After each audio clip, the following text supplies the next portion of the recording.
Ladies and gentlemen, boys and girls, it is time for That's Cool Drink. It's Tuesday at 7:02, a little bit late, no big deal.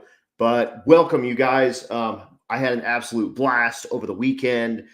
We did the Spring Break Ford Nationals, and that's kind of what brings in my guest. I asked him a little bit before this to join me, but I thought it would be cool because I knew he was going to be there. He's a mod motor dude. He's got a new Edge car. If you don't know Jason, it was a 2V car, and here it is right there. And he called the car CHAINZ. Now it's a Coyote powered car, and it's just CHAINZ with the one. But I still call him CHAINZ. I'm bringing it around because I like to scream CHAINZ on the microphone wherever I'm at and wherever he's at. Danny, welcome to the show, my friend. But no, tonight is going to be super duper awesome. I just got back into town from Georgia. We were just talking about it behind the scenes here. I got back at midnight last night, and I'm on like a really little bit of sleep, but I brought an extra beer tonight because Jason and I we have a strange relationship, and it's super fun. We like to do a lot of flipping people off. And when I say people, I mean each other. Yeah, this is super good. We've got a little bit of like history with this, and it started at the Mod Nationals, a very, very cool race that I'm a part of and have been a part of for quite some time, and I love it. It's an absolute 100% blast hanging out with those guys, and like Justin was saying over the weekend, over this last weekend, and he was up at SGMP for that Spring Break Ford Nationals. I am now like an official mod motor guy and a Ford guy as well. So it's very cool to be part of this little crowd here.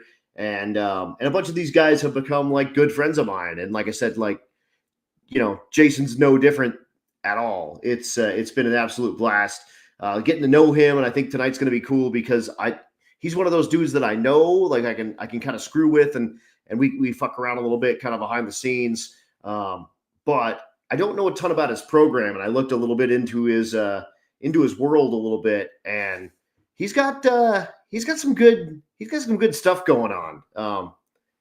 He's had this car a long ass time, I think, and we're gonna hear a lot about it.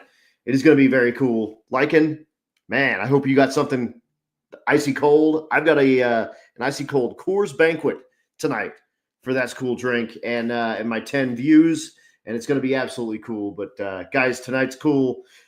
This is our media files. He sent this to me earlier today, and 3/4 of what we send each other is just flipping each other off, and I love it. I think it's awesome. In fact, our background tonight. Let me pop myself out of here real quick. Yeah, very good, very good. But everyone grab yourself a cold one. It is going to be overhead cam Ford all the time here. Jump rope length, timing chains, and junkyard F-150 motors, and $7,500 Mark Mickey transmissions. We're going to make it happen, dude. It's going to be awesome. You guys, episode 68, Jason Hager and his car that he likes to call CHAINZ.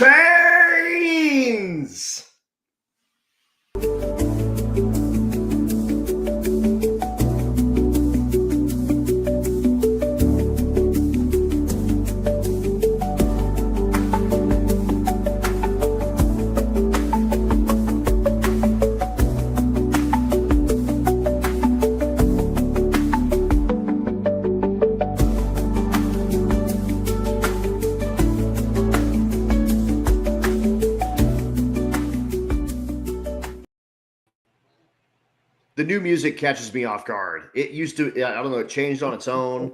I got to figure that out, but it's you got to put some better music in there. It's a little I don't know what's going on, but whatever, man. I want to come into Jimi Hendrix. Let's go. We need a better walk-up song for you, no doubt. Dude, welcome to That's Cool Drink. And you've got the chains hanging from, Yeah, dude, you're all about it. And fresh off of spring break Ford Nationals, how was your weekend? For chains, it wasn't too good. But anytime you bring a fresh combination in like that, I mean, we put like 3 months of work into that after mod nans to do the camshafts and replace and fix a bunch of stuff from all the drag and drives. Most of that stuff is just old, and one of the injectors just died on us. So we had 2 passes there where it was either on 6 or 7. I'm not really sure at this point because it cracked the number 6 spark plug. And then the number 5 injector, the coil inside the injector was bad. So what have you figured that out yet? I'm probably the plug wire that's breaking or cracking the top of the plug. I'm not talking about the porcelain inside. I'm talking about the porcelain outside. Right, right. It's On the spark plug wire side, not the inside, the head side. Right. Yeah. Pulled it out. Houston looked at it. He's like, that bitch is cracked in 2. And I'm like, oh, yeah, what's up with that? Because I've never seen that before. And we did replace 2 of the plug wires while I was doing maintenance. And maybe it has something to do with that. I'm not really sure. But I just had the injectors gone through before I put it on the car. And when we went and tested it, it was fine. Like, it went 135 mile an hour to the 8th on almost no boost. Yeah. So I thought everything was cool. We're just going to go out there and just figure out an 860 tune-up, and yeah, that didn't happen. So Mark, my buddy Mark, Mark Manor. Mark Manor, yeah, I sure do. In fact, I was going to ask you how you know that cat. And I got a picture of his Chevelle on here as well because you have questionable friends with Mark and the likes of Big Walt Doyle down there. So yeah, I want to get into how you know those degenerates, but anyway, yes, yeah. We can get in. Well, we'll continue talking about the car, I guess. We'll come back to Mark for sure. Real quick, what year is it's a new Edge car? What year is it? It's a 2002. 2002. So I have a viewer. When I say viewer, I use that term as like a joke. Lycan is blind.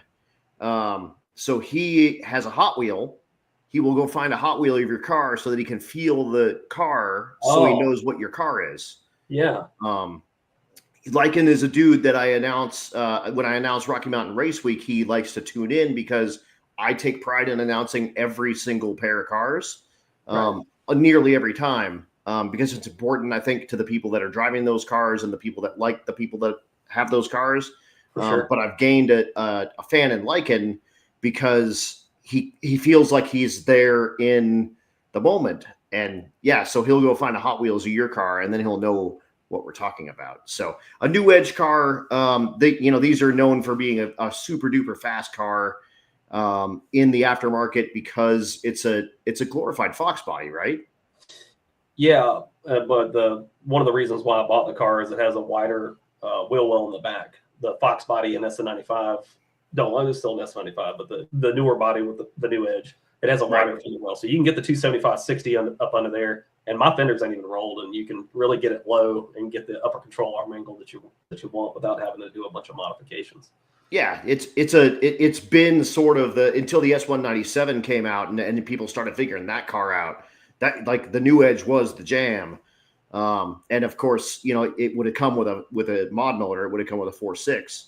So it's easy for you mod dudes to start kind of doing your thing on there. Yeah, well, that one, I didn't really care for the motor too much in it when I bought it. One of the reasons why I bought it, I had a F body.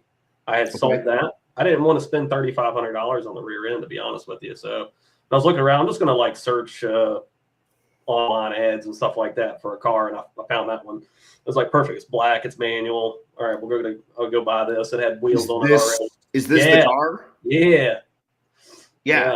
So so it's it's got like the Mach 1 hood on it and stuff. It's this is OG. About when did you buy this thing? That's actually that's a GT hood. That was 2015 or 16, I think. Hell yeah. Correctly. Okay. All right. Oh, Lycan does have that body style. Yeah. So now he knows what we're talking about. Which is cool. I gotta say, this how cool for a blind dude, right? To be able to see what your car looks like. with a Hot Wheel. Right. Like that's. I've actually looked, and they're actually kind of hard to find. I guess you can order them online, but like in store, I don't think I've ever seen a New Edge Hot Wheel car. Oh wow. So when you got this car, it was a stick shift. So you had testicles at that point. Yeah. And that's why William Hogan's wondering if we're snatching gears here or holding purses. This is a purse episode, Mr. Hogan. Yeah. But I think that's kind of how we met. We started talking about your car a little bit, and you were like, well, yeah, it's got this junkyard motor and this Mark Mickey transmission in it. And, then I was like, well, you're an idiot. And you were like, and, then it turns out that you're actually an idiot. And so you're perfect for me to be friends with because I'm also an idiot. And so, yeah, it just works out great. Oh, yeah. It's a Rossler. It's not a Mark. It's not a Mickey. It's a Rod. Yeah. Either way, it's billions of dollars. Pro-mod transmission. Yep. But when I was building that for the drag and drive stuff, I wanted something that was going to be super reliable. So that's the one I picked. I didn't want to be, not finishing these, and I've finished every one I've done, and we've 7 of them now. Damn. I'm sorry, it's 8, including Brian.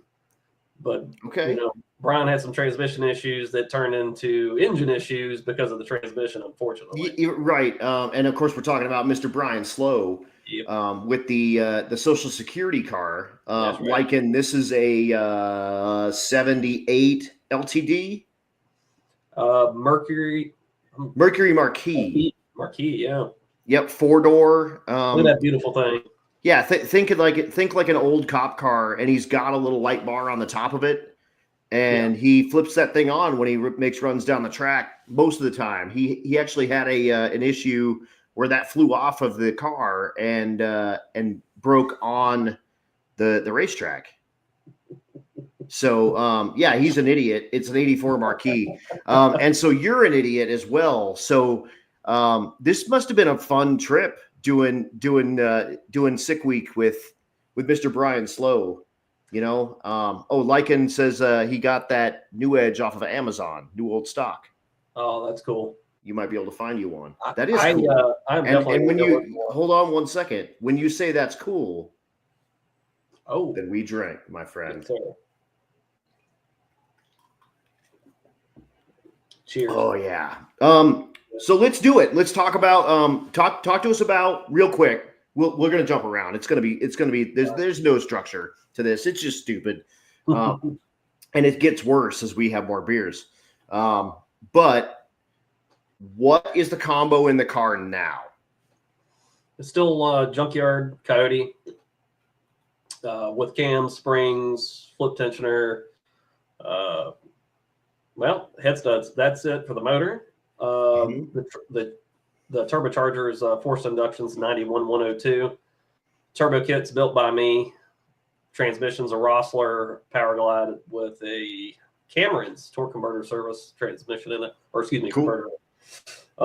We like them. I put them in everything. If I had a customer looking for that, we put that converter in there because we ain't gonna take it back out. Like it's perfect every single time. It's like Frank's Red Hot. You put that shit on everything. Everything. The suspension's all TRZ Motorsport stuff. Cool. Their rear end, their braced up deal with the 9-inch ends and stuff, 35 spline axle, spool. It's ran by a Holly Dominator. It's got EGTs on it. I know most people are like, you get a stock engine with EGTs on it, really? Whatever. Yeah. Hey man, this was back when they were like $800, and now I think they're like $1,400 from Holly. So yeah. So I mean, yeah, it was basically you had to. Yeah. It's got Mincer rear shocks. It's got Pro Mod valve, strange double adjustables on the front, double A performance, front K member. It's motor plated, mid plated, all that kind of good stuff. 20-gallon fuel cell, Magna fuel for the fuel system. Holly 160s that don't work. Yeah, well, it's 7 of them. 7 of them that work. Yeah, we got 7 of them that work. 15 with marks. Perfect. Nice. That's about it. It's got RC comp wheels on it. Yeah, we just put that. How quick's it been? To the 8th, it's been without the cams. This is when it had stock springs, stock studs. Yeah, you've only got one event, and it's this last one when you had an injector problem on the new cam, right? Right. So or the new cams. Cams. Because if you guys don't know, if spending $350 on one cam isn't enough, each one of them bitches is $350. And I'm not real good at math, but that's $1,500 sitting there. That's a whole LS motor in camshafts. Keep going up. They're more expensive than that. Are they? That's cool. No one needs to know. No, honey, they're really cheap and it won't run without this alternator. But to be fair, it picked up 200 numbers on the same boost. So that's pretty impressive. Horsepower per dollar. Yeah, I'm spending that money. I wish I would have spent that money when I got it. What kind of power does it make now? I mean, plus including that new 200. So I hate using the dyno and an automatic on a non. I get it. But if you're going to tell me it picked up 200 numbers, then I need to know what those numbers are. So it made on 14 pounds, it made 900 tire. Okay. This is on the dyno. And then, without it, it made like 700 or something like that. Okay. So, yeah. And when you're talking slippery converter and all that stuff, it's not a, if you put a stick in that car, it's going to make 1,400 or 1,300 probably. It'll make a lot more power. Yeah. But but let's look at the track numbers, because the car before all the cam and everything went 511 at 137 mile an hour on 21 pounds. Yep. It went 135 mile an hour to the 8th on 15 pounds. Nice. With the cams. And that was I had real soft leave. When I did the 137 mile an hour, we were 117 to the 60. We did like 120, 121 to the 60 or something like that the other night when we were messing with it. But also because we had the first pass on the car, I didn't even turn it enough. Like I shifted it at 7,800 RPM. Needed more. Right. Well, stock cam stuff is, dude. I would shift if I went past 7,400 on the stock cams. You just feel it nose over. Right. This, like my eyeballs being sucked in the back of my head from 72 all the way to 78. The shift point, and still pulling hard. Yeah, dude. I was like, I wish I would have listened to Byron or Jordan. Just shift the thing like 8,200 or something like that. But we can go back out and try it again, see what happens. Hell yeah. All right, let's go back to the beginning. When did you buy? So you bought this car in like 14, you thought, somewhere around there? Like 15, 16, something like that. And when did you build it? At what stage? Because it's been through a couple of different. I guess so you bought it and it was, OG with the GT hood and whatever and a stick because again, you still had testicles at that point. Yeah. But when were you like, okay, well, let's take this thing racing and let's do, let's get serious with this thing. That picture right there that you have, I had just put radials on it. I took the 18s or whatever it had on it, sold those, and I bought those. And we were just street racing the thing at the time. When I bought the car, obviously it was, NA. And I took the car to the track, and it went like a 14.2 at like 98 mile an hour. This was like a month after I bought it. I parked it in the garage, and I didn't drive it again. Until three months later, I had the turbo kit on it. I think his name's Stephen Kelly. He had like a $2,000 turbo kit. Okay. And that's this one here? Yep, that's it. On 3, baby. Let's go. Attaboy. You did some digging on that one, didn't you? Hey, don't you yell at me about my social media stalking skills. But this is so you just slapped this thing together and you were 2-valve turbo pimping for life. What is this still on a stock ECU? So nobody would tune this thing. I bought the turbo kit, put it on there, and I hit up a few different companies to tune it, and they didn't want to have nothing to do with it, mainly because it was on 3, and then some of them didn't really know what to do with the math and everything with the turbo. So anyways, I taught myself. This is my intro. This is like me learning how to tune, was this part right here. Right. So I had bought, I think it was like a Lasada book of tuning, and then when you buy the SET Pro software, it comes with like some files already in it. So they have files for injectors. They had files for, a blower two valve, whatever. You just click on them and load it up, right? And then you kind of tweak it from there. Guess what? I'm not very tech savvy, surprisingly. I didn't know any of that stuff existed. So when I started tuning it, I was like really going into the software, like actually tuning this thing, what I mean? Like setting up the injector data, like, those ECUs, they have an airflow limit. So you have to go in there and cheat the ECU that way. And you have to really set up the MAF curve. And the turbo stuff, it's got a static airflow. It's not like roots blower or something like that, where it's got a linear, airflow chart. So giving it fuel is very difficult. And yeah, bro, like Longwood 434, Mexico, I just make rips. And this is back when the car was slow enough to where you could actually look over at a wideband. You like slowly roll into it a little bit, get some data off of it. I couldn't even log the AFRs. So I was doing it off eye, right? It would log like whatever the MAF counts were. And then I'd go in there and I'd kind of adjust some stuff. And then until it was good, and I took it to the dyno, a dyno, and what did it pick? It made like 430, 440 tire or something like that. Right. Did pretty good. I think that's pretty sweet. And that was, what was the gate? Like 7 pounds, you said? Oh yeah, like 7 pounds or something like that. I did. Yeah, which is impressive at that little 4.62 valve. Yeah. No, it was really good power. That's kind of where they said the limit was of the rods and stuff, But of course, I can't leave anything alone. So yeah, because you're an idiot like the rest of us. Yep. Joe Goodenough, he gave me a guy's number, and he's still on my phone as Motor Guy. I can't pronounce his name. That'll happen. Indian guy, but he had these Grand Marquis, so you could just get motors from him for like $500. So I would tank one, buy a $500 motor, throw it back in the car, tank it, $500. I probably put like 3 motors in that thing, but it would live at like 530 tire, 600 foot-pounds of torque.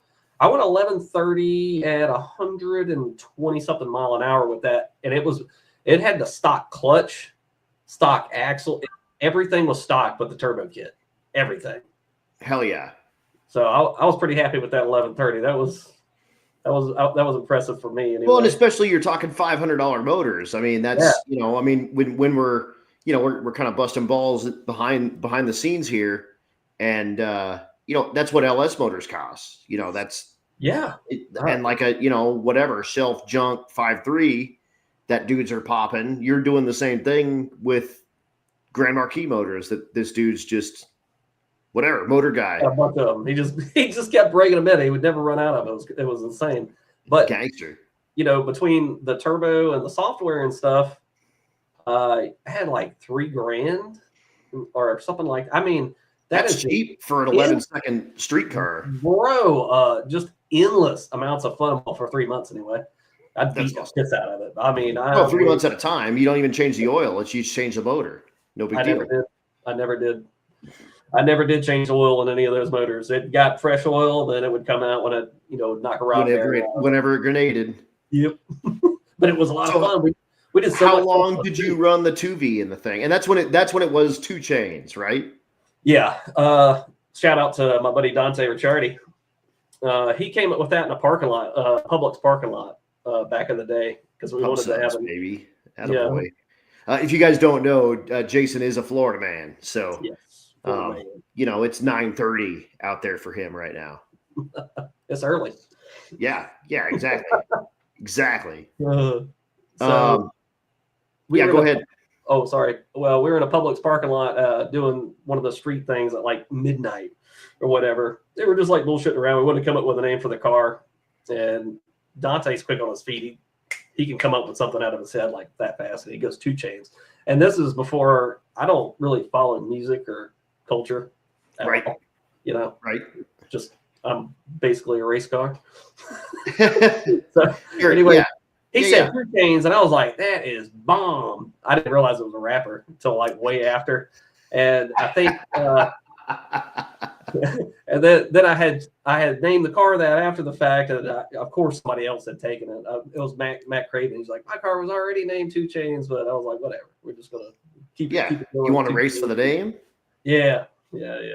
But that combination right there was probably the cheapest fun I've ever had in my life. I mean, it's awesome. And a stick, like you said, stock clutch, stock everything. MT82, I believe those came with, right? No, worse.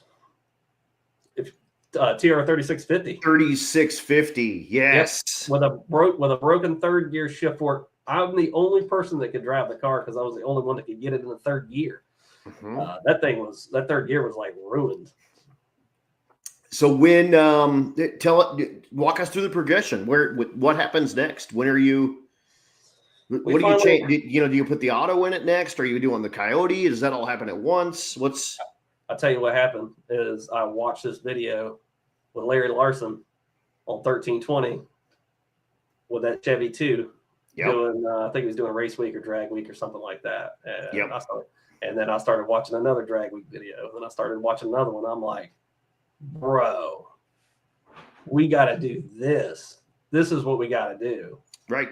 You posted this photo, and this is what is this? Is this 16 or 15?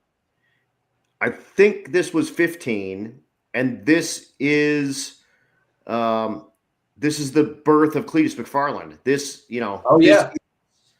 is Pueblo, and so this night is when Garrett Mitchell became Cletus McFarland.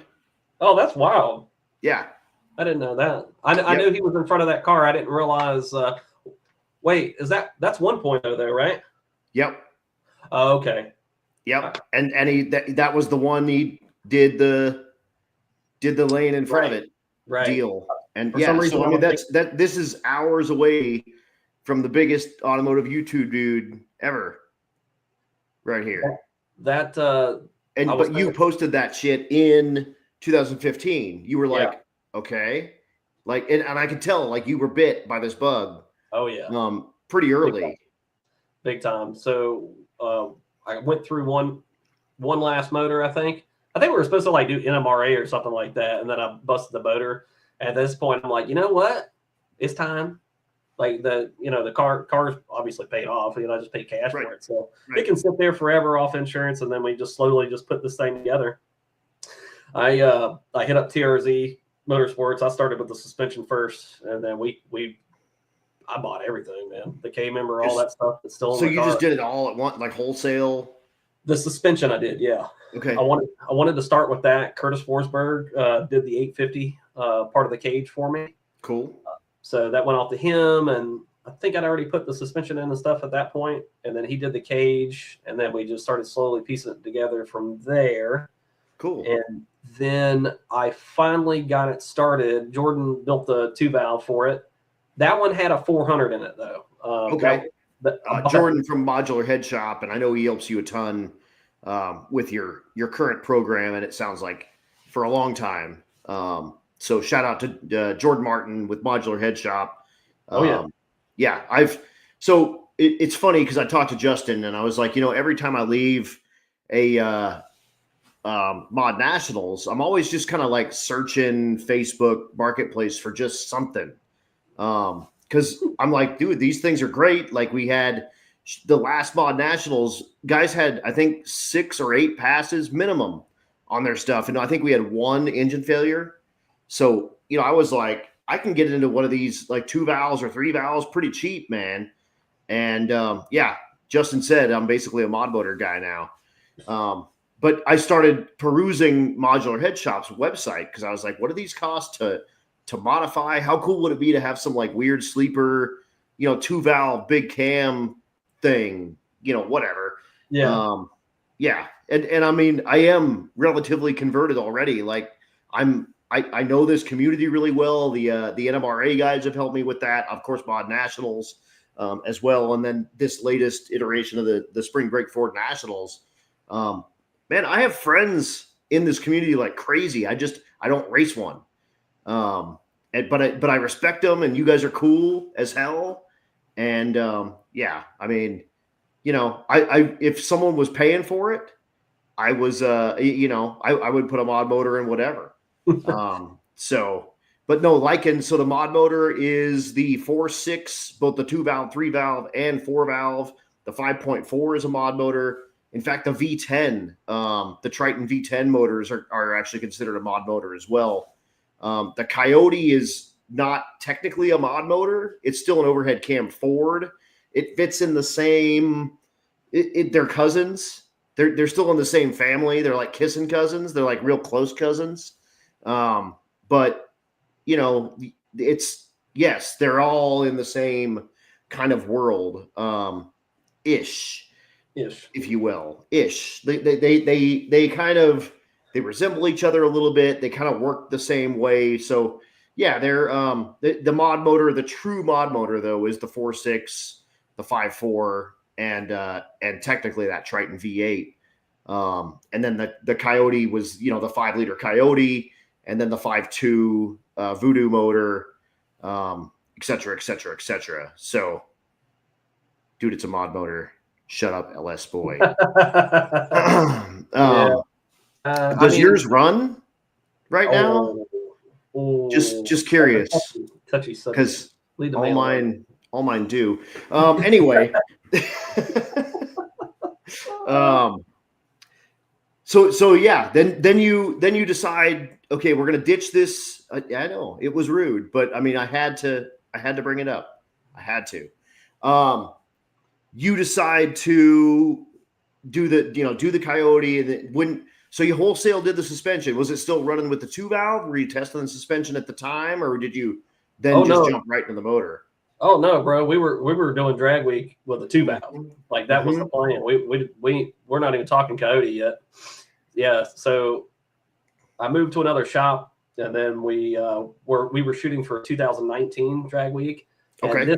This is the time 2018 drag week was coming around. This is where I met Mark. Mark. Okay. Mark lived I don't know, like half a mile away from the shop, maybe half a mile away from my apartment.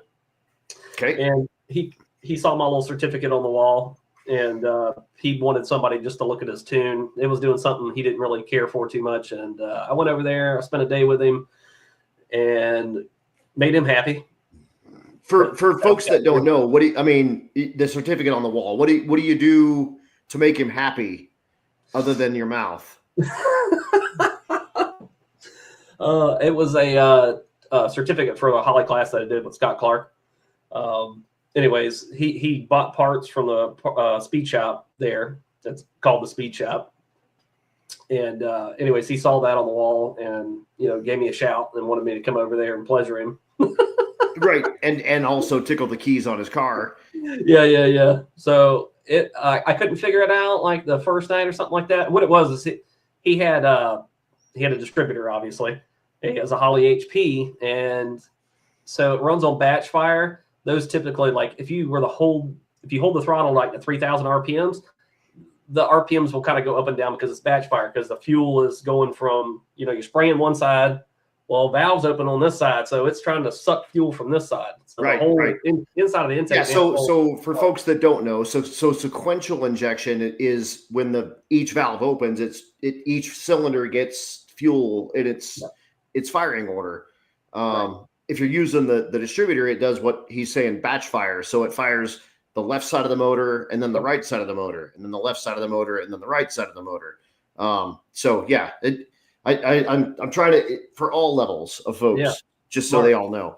But it's less efficient. It still works. It still works really good. I mean, you'll still get 2 or 3 open intake valves here and there, or whatnot. But typically, it's doing a lot of reversion, and it's not as good as sequential injection is. But anyway, wide open, there's hardly any difference. Yeah, nearly no difference. Right. It's mainly for drivability stuff.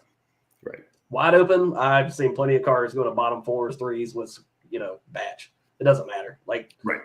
much Because stuff at that point, it's pouring fuel in anyway. It's oh my not God, there's so much crap happening at 8,000 RPM. Like it just doesn't really matter. But he's just kind of a stickler on the driving stuff, so he wants the thing to not sit there and do this while he's like. Well, and it's a drag and drive car and has Right. been for some time, and it's yeah. it's a beautiful car. 70 Chevelle marks a gangster and not he's not brand new into this, but he's not totally an OG, but I think he started in 16, 17, something like that. So he's been around the block more than a couple of times. So drivability is big on a drag and drive car because you spend 90% of your time at 2% to 10% throttle, and it's got to drive down the road. Yep. So what I figured out is Holly has a nice little function called untimed sequential, where it will randomly fire an injector instead of doing batch fire. Okay. And that mints. Perfect. Nice. And then we just did a good fuel table on it. And he was just super happy. And then he would come to the shop, look at, my car was there. We were doing the drag week stuff. We kind of hit it off because he already did the drag week stuff. Right. And then I'm wanting to go in there. And so his was naturally aspirated at the time. It was it was a 2-bolt main big block, AFR heads, nothing like spectacular. It ran 11s. It was fast little street car. Which is, 11 second street car. Fun. Don't get it twisted. Everyone's got an 850 car these days, but an 11 second street car is the fastest car on the street at any given time, unless you're on drag week or sick week or whatever. Right. Dude, Hellcats run 12, 30s, and 50s. If you got a mid to bottom 11 second car, you're tattooing those cars like crazy. And his sound, it sounds amazing. It's got a big block in it. Right. Big blocks just automatically sound awesome. Totally. Right. Totally. So you're not going to get that out of the Hellcat. You just exactly. It makes little wee noises, but man, when that thing sits there and chops, that is it's a whole different thing. Oh yeah. There's Raul right there, man. Yo. What a gangster race you put on, dude. Yeah, dude. We really appreciate it. That was absolutely awesome. The first annual, it's going to be back next year, and an NMCA style race as well. And stay tuned. There's more to come out of this as well, because I won't say too much, but there may be a point series involved with 2026. I won't go much further than that, but it'll be. I think it's going to be pretty sweet. So, involving a couple of other type folks, but that one will be the kickoff, and hopefully it'll be the kickoff for the next 20 years, because it was an absolutely incredible initial event. So, thank you, Raul, for tuning in. Thank you for having us at that race. Thank you for bringing me in to do it and hang out with my buddies, like Mr. Two Chains. Yeah, buddy. Here. Anyway, so drag and drive. So you're street racing. You're kind of doing your thing. You were in Florida, so you're around 7,000 tracks, which is absolutely awesome for you. But when do you actually get out to a drag and drive yourself?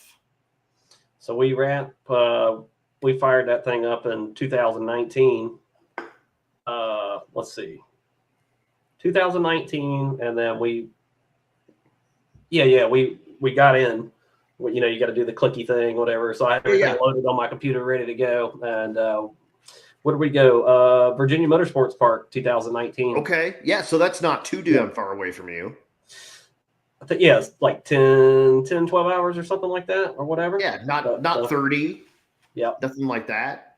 But we're going to be proceeded to get broke in the right way. You know what I mean? Hell yes.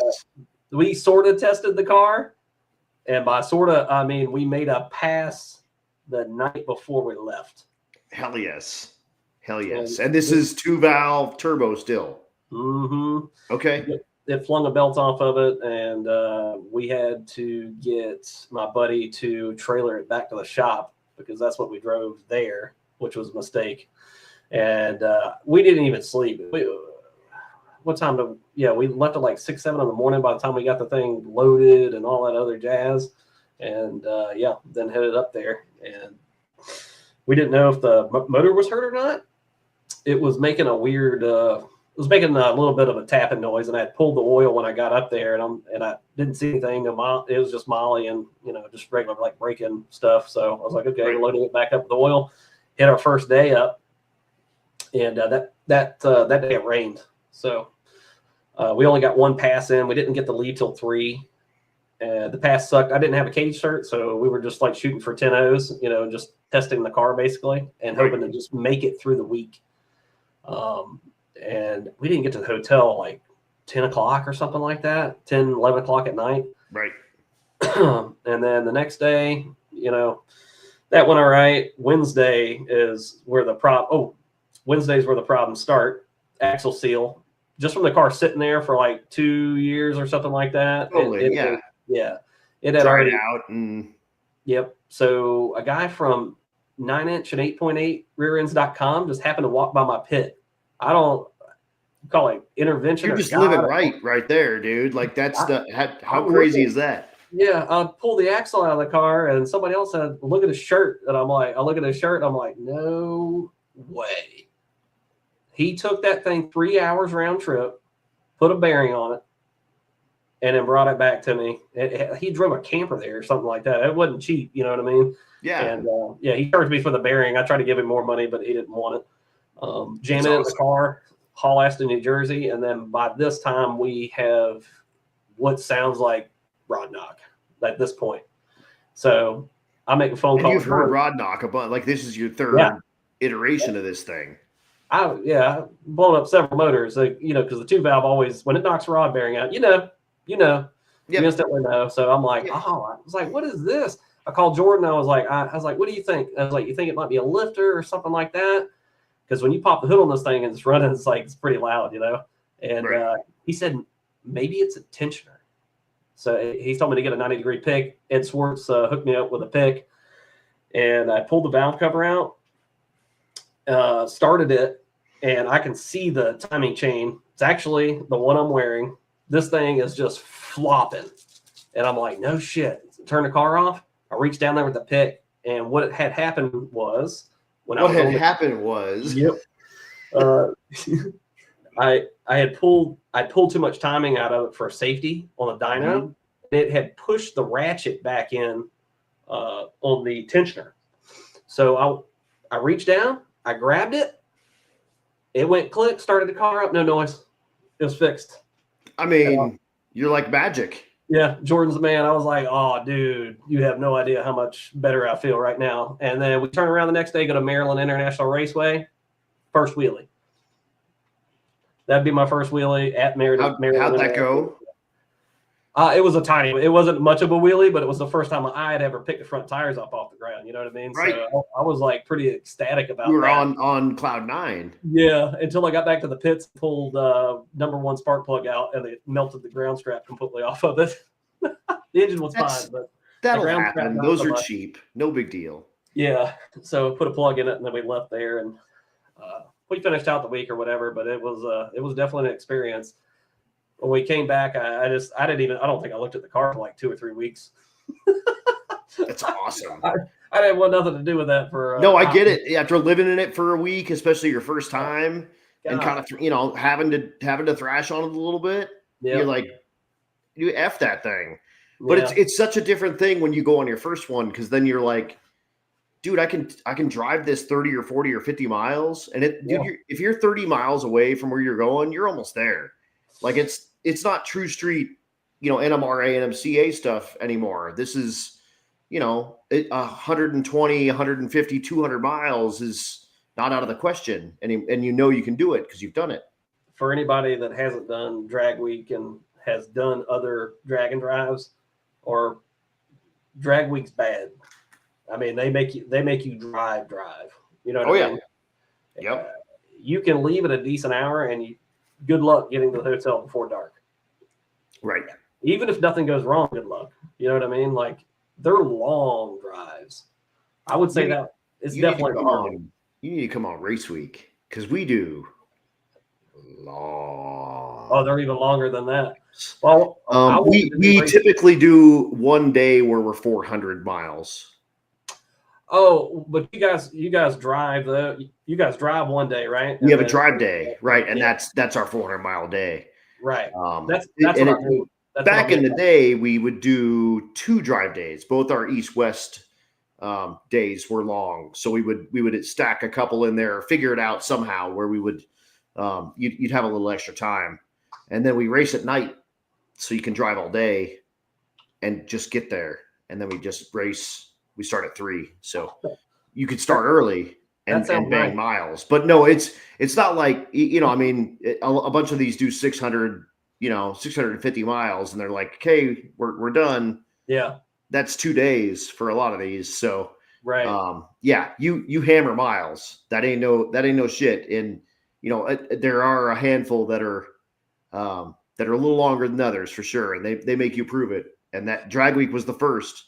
Well, And yeah, hammering the miles out and then being there, you have to be there the next morning. You know what I mean? Like right. you're gonna fix it Nope. that night, or you ain't gonna get it. You know. Yeah, that's it. So So 19 is your first one, mhm. and then did you sell your soul for it? Pretty much there forward. Yeah, I was in. You know, I was like, oh, we need to get a little bit better at actual racing. Right. Yeah, because this is, I mean, I didn't, get the fuel right and all that stuff, but doing the CO2 boost control and getting the suspension stuff, I hadn't really figured that out yet. So Right. this is just a learning process throughout the years, reading, and then having really good people around me like TRZ. If I needed to know something about where to put this bar angle or whatever, and what it's doing when I do it, they've just been awesome at explaining it, and kind of just made me into the tuner I am, I guess. Yeah, totally. And that's what's cool with dudes that actually support your program, helping you through all your stuff, explaining Oh what's yeah, happening, why it's happening, so that you can help yourself in the future. Is That's everything, man. That's everything. I was lucky enough. I've got a Holly Dominator in my car, and I bought it from a great buddy of mine who is a pretty good tuner, John Dodson, who's got lots and lots of drag week experience. And man, the couple of times I've had some problems with Holly stuff, he's been on it. I mean, on it. Dude's gangster, and that makes all the difference in the world. If you got someone that'll help you with your program, I mean, oh yeah, shout out to those cats. yeah, man. It's a hard one to do solo. It just ain't no way to really do it. You gotta, especially gotta kind of get it so late. I mean, I've always been in the cars and putting stuff together and whatever, but this part of it's just it can get difficult if you don't have people around you to teach you and learn from their mistakes. By the way, because that's a big thing with this stuff. Make sure you're paying attention to other people's stuff. You know what I mean? Like when they do something wrong, you got to remember that they did something wrong. When did you lose your mind and get into cars? At what point were you did you eat the blue pill and you knew you were going to be poor for the rest of your life? I bought my first car. It was a 91 or 92 240 SX rear wheel drive manual. Good car. Yeah, Good it was car. good first car. This is back when they were cheap. Yeah, stick. I had I bought that one. They had like a 2-liter 4-cylinder. 2.4 truck 2.4? engine. Yeah, I like those truck motors. absolutely. F-150s now. No, that was a cool car. Like I said, I had one of those. Those things were neat as hell. Oh yeah, dude, it was sick. I learned a lot on that one, but I beat the dog piss out of that one. And Yeah. I gutted the cat. I put an intake on it. We put a fart pipe on it. And I think I had to put a clutch in it like the day after I got it. It was like $2,000. This was How old are you when you were starting this? I was 16. So as soon as I Okay. got my license, I went down to a dealership and bought it because I'd been saving up a little money. And this was, by the way, for everybody, that was back when gas was like 85 cents a gallon. Right. This is Gulfport, Mississippi, so the gas is a little bit cheaper than Florida. But Right. anyways, man, I had so much fun in that car. Like down Highway 90 on the beach. Gulfport's like right along the beach, so everybody would go down to the Rice Pavilion and hang out there. It was just a big parking lot, Yeah, and you're in your 240, and it's flip up headlights. Oh yeah, Yeah, oh yeah. I mean, there ain't much cooler than you at that moment. Yeah. What? Oh, I took that up to there's a track I think in Hattiesburg. It went like a 15.3 or something like that. Shit, yeah. And this was back.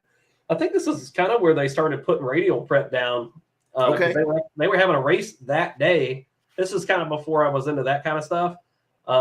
But anyways, I remember going out there and I dumped the clutch at like 5,500 RPM, and this thing had Mastercraft tires on it.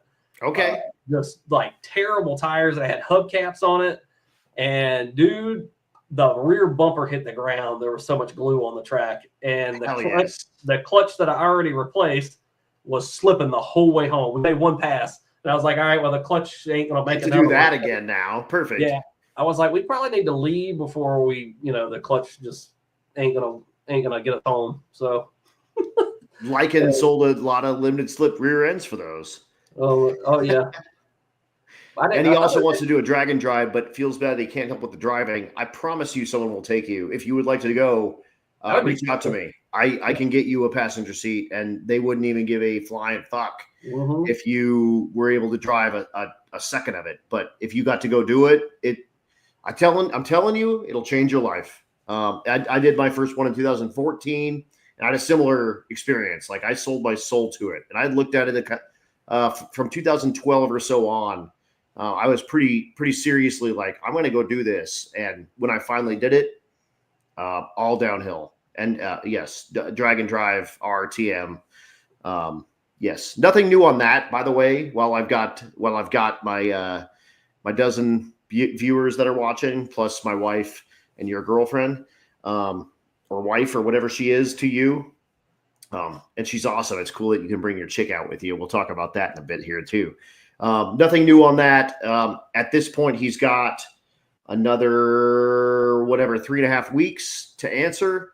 If he chooses to answer, then we'll fight it in court at that point. If he doesn't choose to answer, they'll probably just issue judgment on our side and just cancel it. We'll see what happens with that. But, whatever. But every time you say it, he's going to show that, because you can actually refer to it as a type of vent. You just can't make money on it. So it's all good, just so you know, in case you were paying attention at home.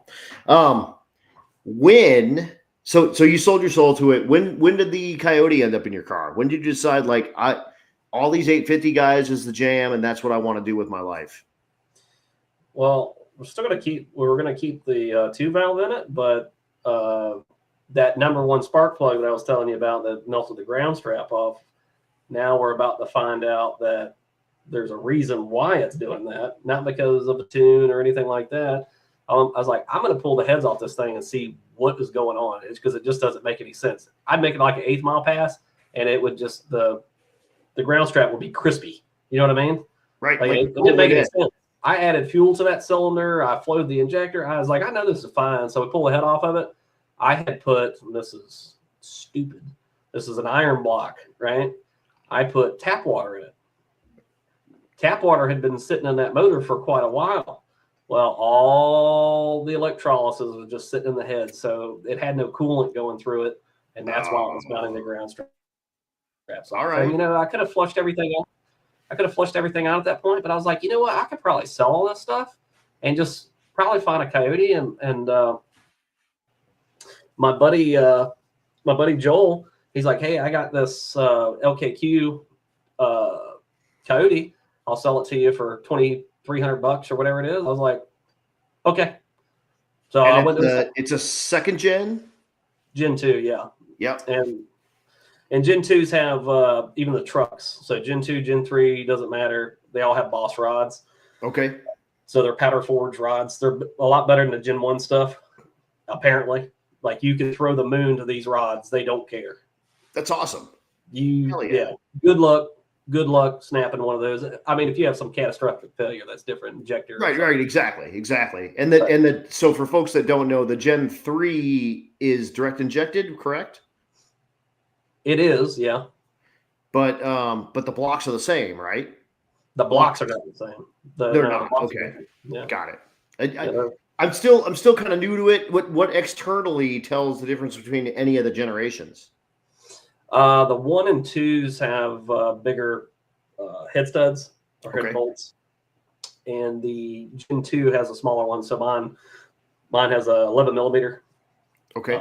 Head bolts and studs, and the water jackets and stuff are a little bit different. All the cylinder heads are different.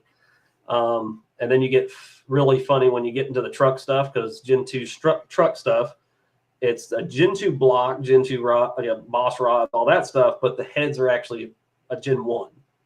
Okay. They didn't get the better flowing heads that the GT got. All right. So if I had, a Gen 2, it would have a little bit more compression and it would have a little bit more head flow. But for the price, you can't beat that price. You know what I mean? $2,300. I put oil pump gears on it and I lock the cams out. That's it. I even used the chains on it were stock. I didn't even replace those. They have 40,000 miles on them or something like that. The secondaries and the primaries. I just reused them. They look fine. For folks that don't know, here's what that looks like. This is moments before I lost my fingernail from doing this, by the way. Perfect. Are you still missing? Is there like lifelong trauma to your fingers from doing this? No, it's fine. I don't believe you. No, it actually completely fell off, then completely grew back, and you can't even tell. Cannot tell. So someone in your comments when I was going through this said that you maybe took 3 months to time this. I did what? Oh, 3 months? Yeah. Nah. Oh, no, I don't think so. It took me like a week. No, well, whatever. They were busting your balls. I can't remember who it was. But yes, it's there's chains. There's a lot of chains in these things. So there's there's a bit to it. But yeah, I had no idea. I had no clue what I was doing. So to be fair, if it took me longer than a week, it just took me longer than a week. I was kind of just figuring stuff out as I went along. You know what I mean? Right. Because you have to. That's just part of it. Yep. Unless you're a rich guy and you're not. I'm really hard-headed the same way I learned tuning, and it seems like a lot of things work out the way they're supposed to. Remember I was telling you about the preloaded stuff that was in the that I didn't know about? Mm-hmm. That made me a better tuner, right? Yeah. I had to figure that out for myself. So you did it the hard way. I mean, it's like my buddies were talking about when they were getting their pilot's license. They got their first few set of hours in like a tail dragger, like hard to fly airplane. Yeah. And then everything past that point was real easy. So if you do it the hard way first and you know why it happens and when it happens and how it happens, then you can make a better determination on your future tuning changes, especially if you now have the ability to do like drop-down menus and make that part easier. But if you know what the drop-down menus are doing. Yep. Yeah, dude. Yeah. So learning that in a hard way. And now I do this all the time with the timing stuff. I mean, it's very, very easy. It's just bread and butter stuff for me. Now, after I finished that deal, I didn't know if I did it right or not. I had no idea. Something to note: all the truck Coyote stuff is old firing order 4.6 stuff. Okay. The GTs all have a different firing order. Okay. So I put this thing in the car, and we're like only a few months away from 2021 drag week. There's no drag week in 2020, so that was FUBAR. But we're only like a few months away from this thing, and I don't even think it was a few months. I'm sorry. This is what like weeks, I don't even, like a month or something like that. I got Weston Scarborough going with me, and I'm like, this thing ain't even done. It's crazy. So I go to start it, and it starts backfiring through the intake. Oh yeah. Oh boy, those valve covers are going to be a good story. Did they not fit? No, they fit fine. We're going to find out here when we get to Michigan, though. Oh my God, what a nightmare! They do look good though, don't they? They look real good. I mean, them's fancy. Dude, they look nice. They made it look like a Hemi. That's why I wanted them. I was like, oh man, I always wanted a Hemi. You know what I mean? So I got like little Coyote Hemi. Hell yeah. Anyways, Yeah, I put this thing in the car and it's backfiring through the intake like crazy. And I'm like, oh shit. So either I have messed up the cam timing or I've messed up the cam timing, right? That's the only reason it would backfire.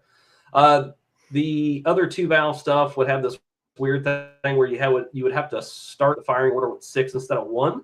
So I was like, maybe it's that, it's not.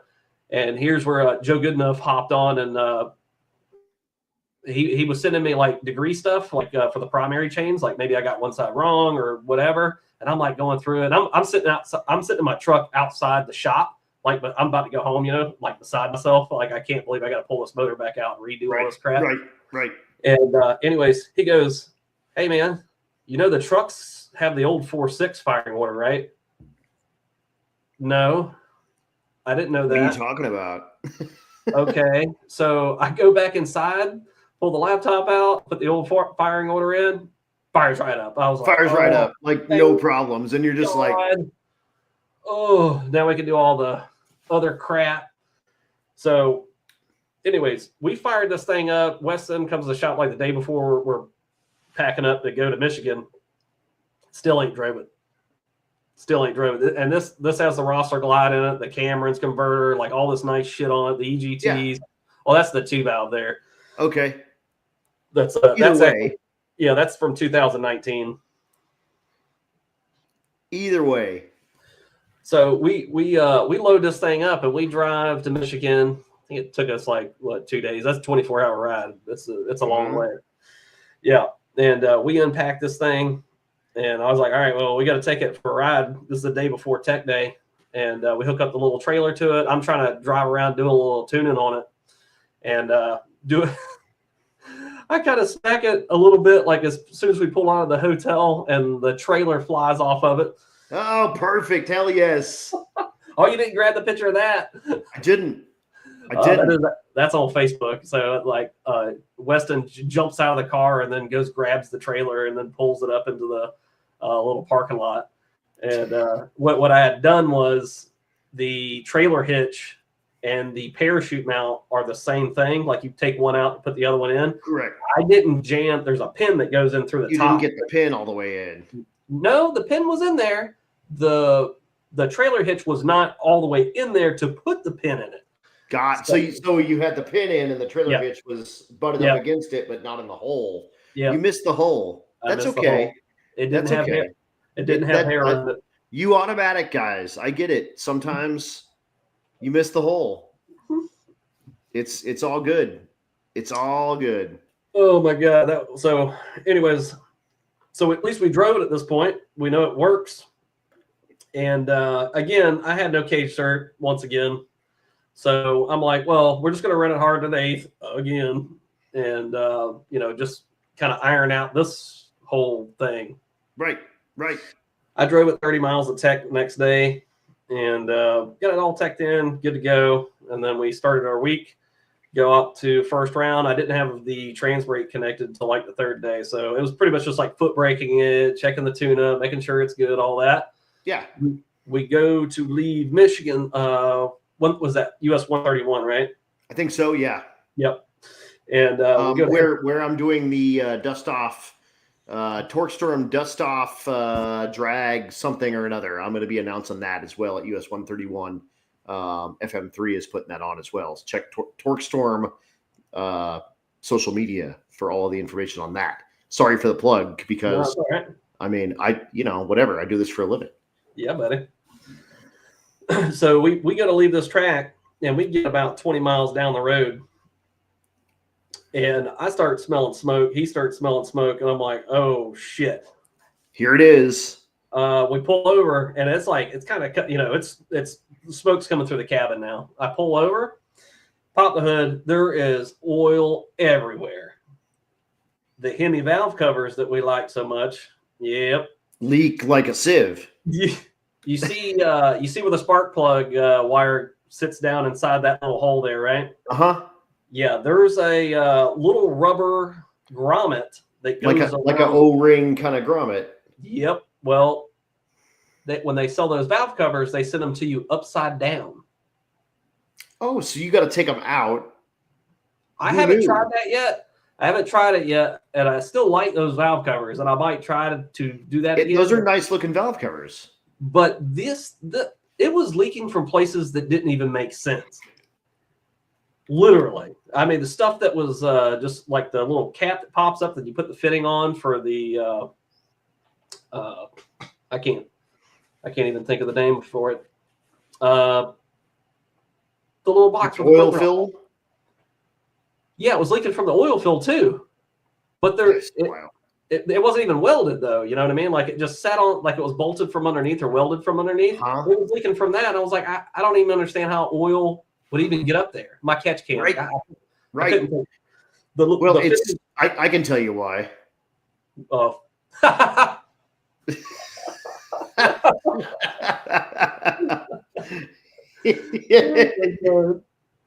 That's cool.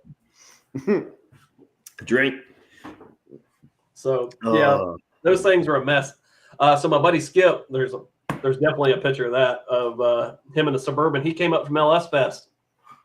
So just kind of follow the event around, and I was like, you got some RTV? Because I got a good feeling we're going to be using a lot of it this week. So we pull over for like 30, 40 minutes, and I just like start slathering this thing with RTV. There's still some RTV on some of these spark plug wires from that event. That I've done that on my LS. I actually did the same thing. Felpro LS valve cover gaskets are absolute garbage. And you take them off once and they're all swollen and screwed up. Yeah. And I've done that. I just glued them all in. I was like, screw it. Like, let's just this is the easiest way to get this done. I didn't find that picture. I wish I had found it, but I bet I can picture it in my head. It's definitely on my photos. Yeah. I'll have to. I'm zinging through it currently while we're yakking. Yeah. So anyways, we leave from there. Nothing to really say much about day 2. Day 3, we get into the lanes we get there and I'm like, all right, I'm going to go ahead and wire the trans brake in. So we do that. And this will be my first time using the trans brake.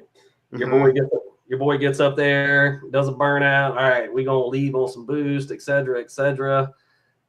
Well, Power Glides don't leave in second gear very good. They also don't like trans brake in second gear very good. No, it doesn't work in second gear. No, not so much. So I, go right through the beam. You're an idiot. Idiot. Oh my God. I felt like a retard, and I was a retard. Well, yeah, a little bit. Just inexperienced, like fucking noob. Oh my God. It happens. Yeah, it does, but I should have known better. Anyways, I came back around. Well, now we can't run till 2 because our class is over with. Right.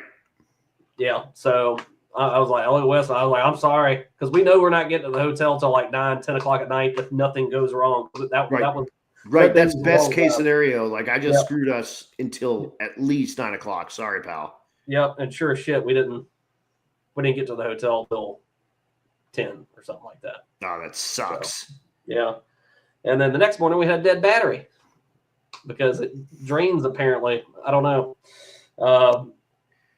Then we had a guy help us out with a jump box, so that hadn't left yet. That was with our group or whatever. So he helped us out there. Nothing happened that day, and then. The last day, I'm like, well, I ain't got my cage strap. The thing is, it's got a nice cage in it. It had a 25 in it. It just wasn't certed. I was like, I'm gonna let the nuts hang out of this thing, right? Or sort of. It didn't have a boost controller on it, but I at least wanted to see what it'd run out the back. Yeah, totally. And this, I had a good handle on the tune-up and all that stuff. So I was like, all right, well, it should be fine just going out the back. And went up there, lined up. I dumped the chute at like the 1,000 foot, and it went an 880. Hell yes. With no boost controller.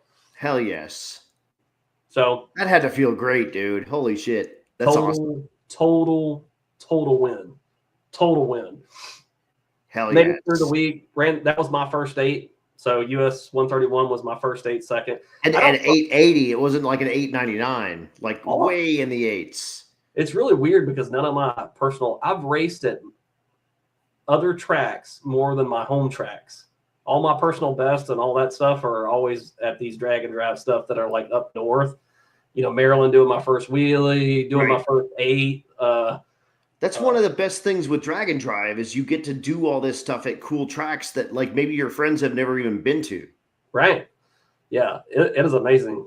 So looking back on it now, like all the tracks that I've been to, it's I wouldn't have it any other way. So that bug, like definitely, it dug in real deep there, for sure. Yes. Like it was already deep in me in 19, but like that, I was like, oh yeah, You were done. It was like a done ass deal at that point. yeah. Well, I'm kind of figuring out that I sort of know what I'm doing at this point, and then we're gonna go to the next event and do a lot better, you know. Yeah, and you, I mean, you now are you're a staple in the 850 world in a bunch of these. Obviously, Sick Week, you're a Florida man, so that's in your backyard, so that makes sense.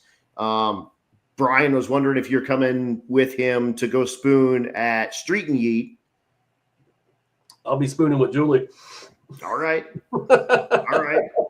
Julie, your better half, girlfriend, wife, fiance, whatever. Yeah, she's your ride and die, ride or die. She's with you a lot on these deals. And how cool it is to find a chick that doesn't even care about hanging out in your old piece of shit car and racing with you for a week. Like that's a big ass deal. Yeah, it was really cool to bring her to Street and Eat to do that. And now we got Mod Nats on a different schedule. Yep. And, yeah. Up in SGMP and in October. Right. And so now we didn't get to do it last year, the Street and Eat thing, even though we had a ticket for it. We just didn't have the money for it. But the Mod Nats, Mod Nats were on top of it. It was, and then Ryan Morris is one of my buddies. He's in Mooresville, North Carolina. He lived in Colorado for a bunch of years, but he's a big Coyote dude now as well. And that was always he's like, I really want to go to the Mod Nationals. Yeah. But it's always Street and Yeet. Like I sell Drag and Drive so hard to people that I sold it to him. I think he was already sold, but I was hammering him. Like, this is in your backyard. He's like, I'm going to do Drag Week. Like, great. But Street and Yeet's right here, dude. And I think he maybe had the best time ever. And now he sold his soul to Street and Yeet. For everybody listening, there's a hard Drag and Drive, and then there's a fun one. His Drag and Drive is the most fun in my opinion. Yeah, they like a dress up. They like have a theme, dude, the whole week, and it is that I've never had that much fun on a Drag and Drive ever, and I'm glad I got Julie on that one to go because it was just a perfect one to bring her on. Just fun and just partying and having a good time. And did you go last year? The previous year, right? Yeah. We went the previous 2023. 23, right. Yeah. Right. 24 and now they've got Rye Klemp is announcing for them. Oh, that was one that we were trying to kind of work out. Same deal. Like they were like, you can announce ours if you can get here, but I'm a Mod Nationals guy. Justin hired me before I needed this as work. So Justin always gets the deal on me, and the Mod Nationals dudes, you get me for better or for worse. So, I mean, that there's a handful of events that I put on my calendar when I get my calendar. And that's one of them. Like, no matter what is happening, I do Justin's event. It's awesome. It's by veterans, for veterans. I'm a veteran myself. It's cool to be a big part of that. And to, you guys bring the heat, but Justin's the dude behind the dude. And that guy's been screaming from the top of the mountains, the mod motor community forever. Oh yeah. And then give you guys a place to race that has 6 figures worth of payouts. And, and then you go and do crap like get yourself a big old Happy Gilmore check at the Mod Nationals. That's right. Actually, this picture right here is from Mod Nats. Oh yeah. One on my back. Yep. Yep. And yeah, you went out and won yourself the 850 class at Mod Nats, and then you bought yourself parts for your car. Oh yes, I did. And I mean, immediately I got to work and I was like, all right, Jordan, can time. That's right. Get them coming.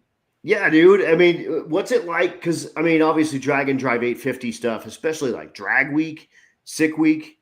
850 stuff is ridiculous. It is probably the high, the most highly contested class that's there. It is tight. It's crazy. What's it like kind of throwing yourself into the shark pit? If it as to say, and then all of a sudden coming out with, and I know it's not drag week, but dude, mod nationals you're doing more passes than a drag week in less time. It's not, you don't have the drives, but the actual racing part, like you made more passes on this mod nationals than you did at drag week would be my guess. And then you earn yourself a big Happy Gilmore check. I think we had this, was it 24 sick week? We had 13 passes on that one. Typically right. the 850 stuff for the drag and drive stuff, I'm there to have fun and I'm there for the adventure. I don't care about that helmet. Okay. Now this 24 sick week, I did make a good attempt at it, and that's why we made 13 passes. I had never gotten an 850 average, because we usually, if we knock a tire off, we're loading up. We're heading out, again, just for the adventure. A lot of those guys, they want to do 6, things around. I don't really like it. I really wish they would move it more towards like maybe for the first 4 days qualify, and then do like a quick 8 on Friday. Oh, you mean like Rocky Mountain Race Week does? Yes. I'm just saying. If you guys don't know, Race Week does 4 days of qualifying. It's not just test. It's not just test and tunes throughout. The last day there's a heads up race. This year, Mega Week. I know a guy. I might be able to get you into a Mega Week if you want to come to Tulsa. But Mega Week is going to do the quickest 64 cars are going to heads up race in 3 classes, double the payouts, and then 65 to at this moment, I believe we're around 500 total cars are going to be in one big bracket race. So it's going to be something like a 350 car bracket race for $2,500. Is it actual bracket race? Yeah. Or it's 850? You dial whatever you want every single round. And the bracket guys, this is the first time they see a full tree all week long. And you may or may not. It's pro tree all week. Oh. Except the bracket class is the only one that goes to a full 500 sportsman tree. All the heads up guys run a pro tree. So the quickest 64 cars, like I said, broken into 3 classes: the fast as fuck 16, the bad motherfucking 16, and the quick 32 are the 3 classes. Oh my god, I love that. And the fast as fuck 16 is racing for $15,000. The bad motherfucking 16 is racing for $5,000. The quick 32 is racing for $2,500, and the bracket race is $2,500 as well. That's good payout. It's really good payout. What's cool with the Mega Week is there's 2 drag and drives happening at separate times. So day 4, your average is done, and payouts happen day 5. You need to make the drive.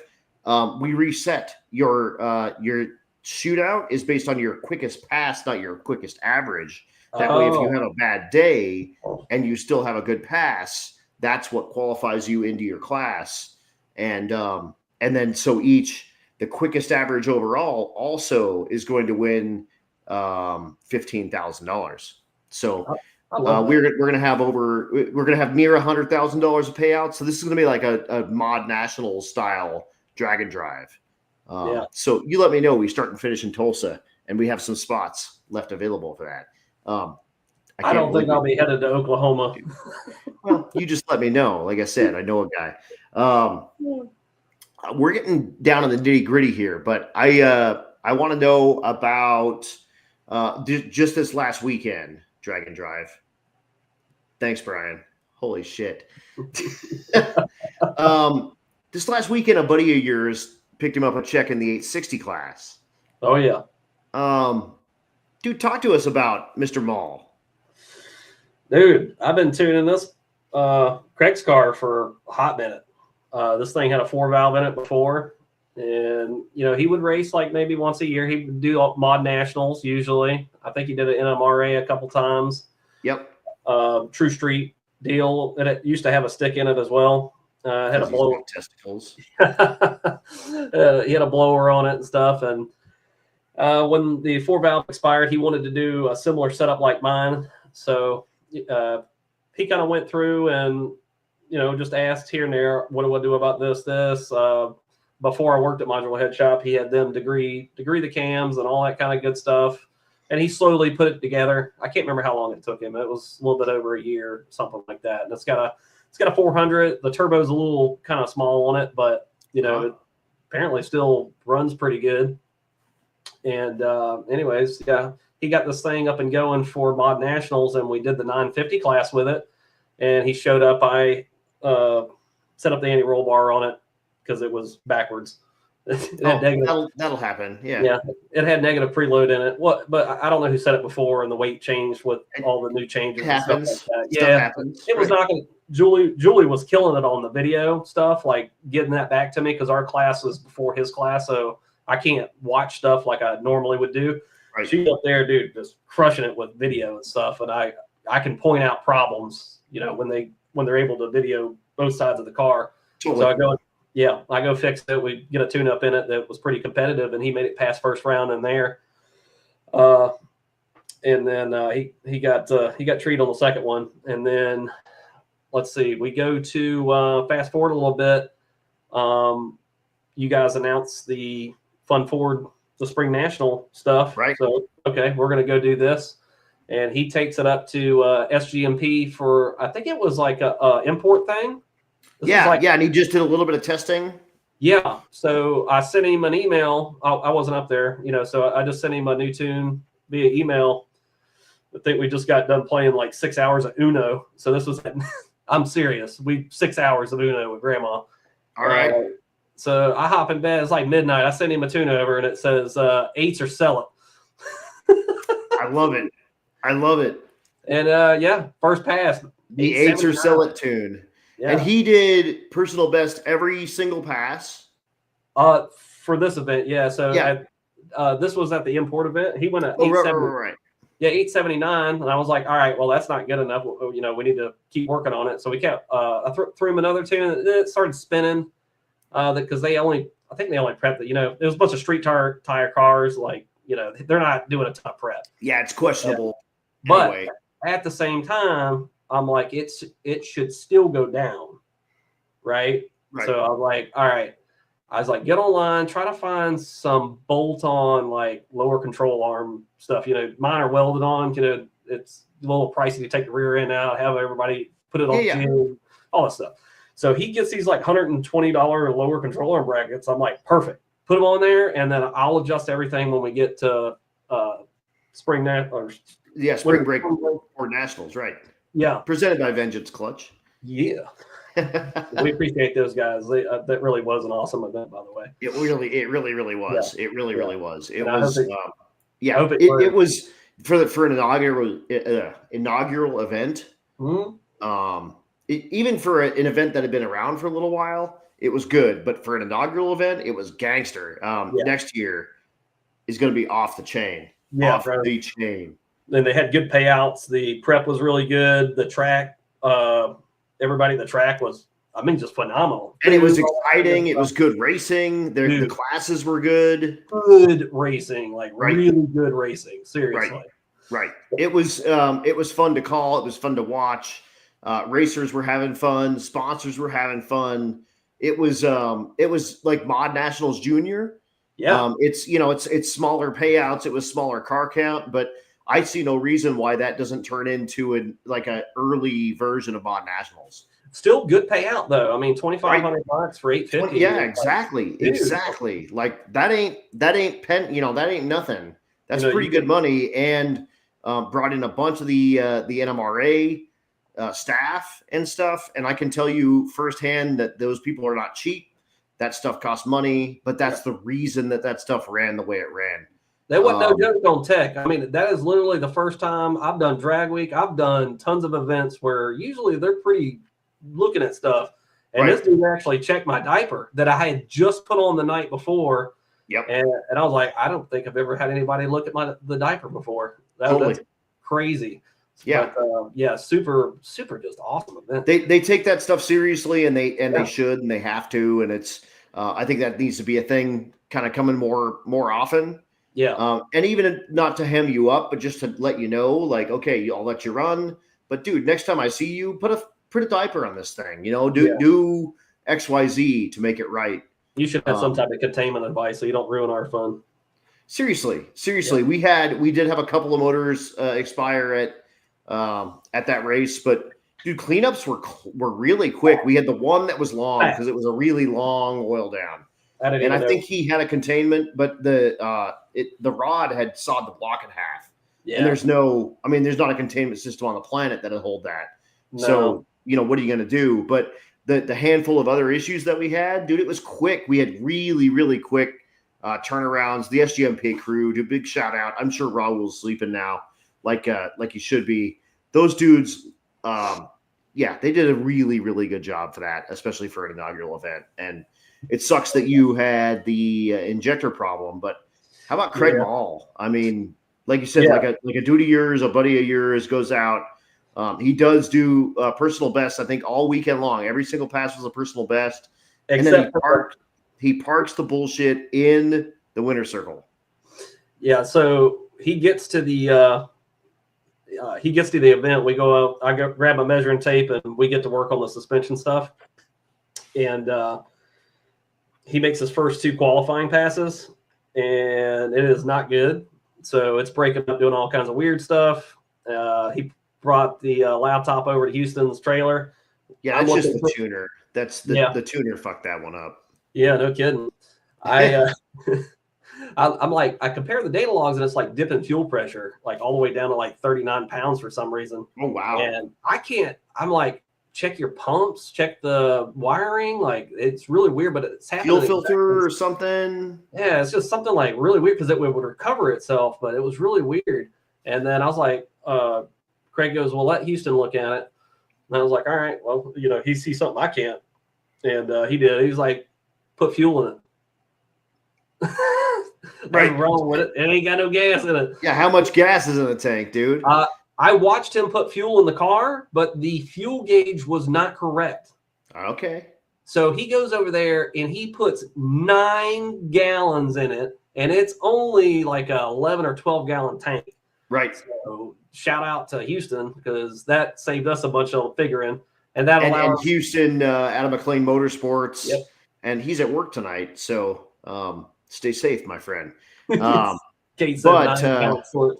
Yeah, that guy's a gangster as well. Big fan of Houston Kate out of McLean Motorsports. So those dudes are gangster.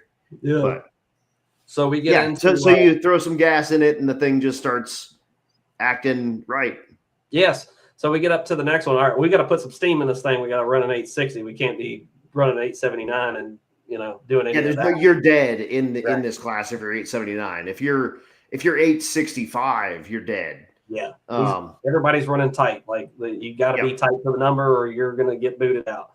So third pass, we got 4 qualifiers. So the 2 were scrubbed. The third one, I just ran the same tune-up in it from a month ago to see if everything's okay. It goes another 79. I'm like, okay. Then I put a little bit more power into it. I think it went like a 73 or something like that. And I'm like, okay, we're going to go in the first round here. I'm going to put something in it. And I think that's when it ran a 73. So he goes in the first round, and he gets insanely lucky. The guy let out. I don't know why. He thought he was going to break out. So Craig just passed him. Yeah. So I just went out, which allows me to just kind of focus all my attention on Craig, and my I'm trying to gather this tune-up. The turbo is real weird because it's so tiny. Like I can't just go in there and add 10 pounds of dome to it, right? Right. But I don't want to make him break out, so I got to kind of pick and choose what I'm doing and just work it up a little bit at a time, and hopefully he goes up there. He can kind of light and he can stay ahead at the tree or at the stripe. Then he can go rounds and you can keep working on it. Bro, he goes up there, round 2, round 3, he cuts a 20 light on both of those passes. Hell yes. Bruh, my boy. And I mean, he's nervous. Dude, and a 20 on a 400s Pro Tree. Yeah. Dude, that's gangster stuff. I was hollering at the line. It was awesome. I was like, he just cut 20 lights in a row. But very important that he did this because I hadn't gotten the tune-up to where it would go a 60 yet, right? So now he got. So you needed him to do that driver shit so you could do the tuner shit. Right. Well, you had more time to get the tune-up right. Well, he got me good data from that one because it went a 69 on that third round. And I'm like, perfect. I know exactly what to put in this laptop right now. And I commenced to doing that. And I was like, bro, all you got to do is just cut a better light than Gabby and don't let out. I was like, unless you see her like half track or something like that, foot to the floor, you run it all the way out the back. Right. It's going to go a 60 or 61 or 62. You're going to have something that you can win a round on. I knew exactly what it was going to run. I was like, it's going to be a 61 or a 62, 100%. Right. Just from the data I knew from adding a pound of dome here and there, I was like, I'm pretty sure it's going to pick this up. Right. And anyways, he goes up there and they leave, and neither one of them cut that great of a light, but his was just a little bit better than hers. And sometimes that's all you need. That's all you need, bro. And she tried to make up the ground on the backside, and she broke out, unfortunately. Right. Which is amazing because either the round before or two before went on the number 8600. Yeah, right. So you know that they had the tune-up. It was on her.